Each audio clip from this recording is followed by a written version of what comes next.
हरि ओम.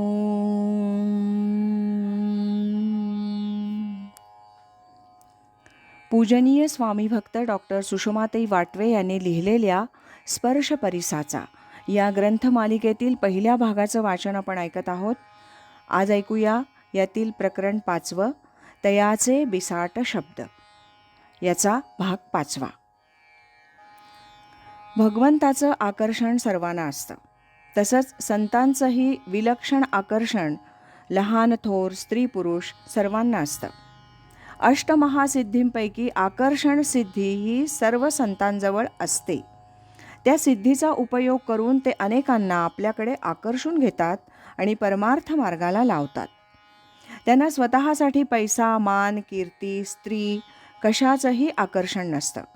पण अनेक जीवांचा उद्धार व्हावा या तळमळीनं संत त्यांना आपल्याकडे आकर्षित करून ध्याननामादी साधनेला लावतात. साधना न करणारी व्यक्ती संतांजवळ फार काळ टिकून राहू शकत नाही. गोपाळकृष्ण हे तर साक्षात परब्रह्म. त्यांनी लहान थोर गोपगोपी सर्वांना आपल्याकडे आकर्षून घेऊन आत्मदर्शनाचा मार्ग दाखवला. आपलं सगळ्यांचंच ध्येय आहे आत्मदर्शन. ज्याला परमार्थाची, श्रवण, ध्यान, नामस्मरणाची खरी आवड आहे, असाच लहान मोठा साधक इथं स्वामींकडे येऊ शकेल. इतर कोणी येणार नाहीत आणि आले तरी फार काळ टिकणार नाहीत. आत्मा सतचित आनंद आहे. जीव देखील सतचित आनंद आहे. या सच्चिदानंद पदामधील सत आणि चित या दोन्ही पदांचा प्रत्यय म्हणजे एक परमात्माच सर्वत्र भरून आहे. तो चैतन्यरूप आहे. याचा प्रत्यय मूढ आणि घोर अवस्थेमध्ये देखील येतो, म्हणजे रजोगुणी तमोगुणी प्रकृती असताना देखील येतो.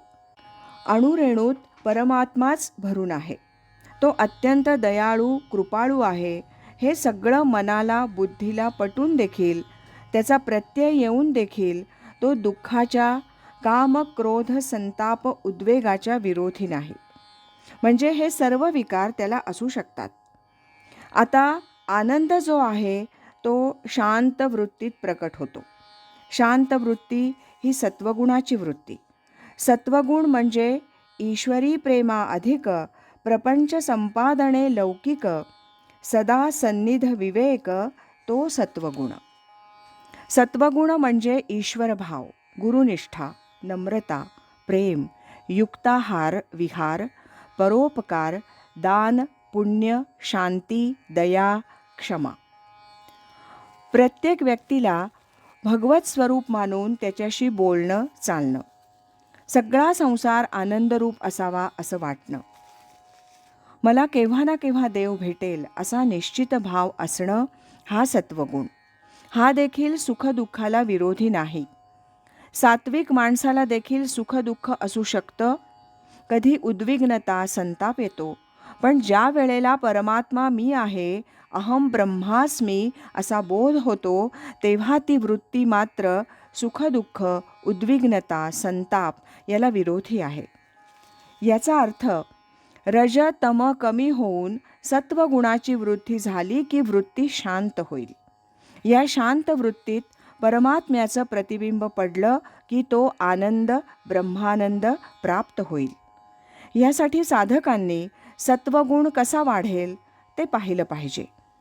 कामक क्रोधादी विकारांवर सक्त पहारा ठेवून त्यातून हळूहळू मोकळं व्हायला पाहिजे. केवळ एकांतात अथवा अरण्यात बसून हे काम होणार नाही. प्रत्येक दिवस नवीन आनंदाचा उगवला पाहिजे. आनंद वर्धिष्णू झाला पाहिजे. अहमचा धूप जळला पाहिजे. क्रोध, उद्विग्नता, मत्सर संपलं पाहिजे.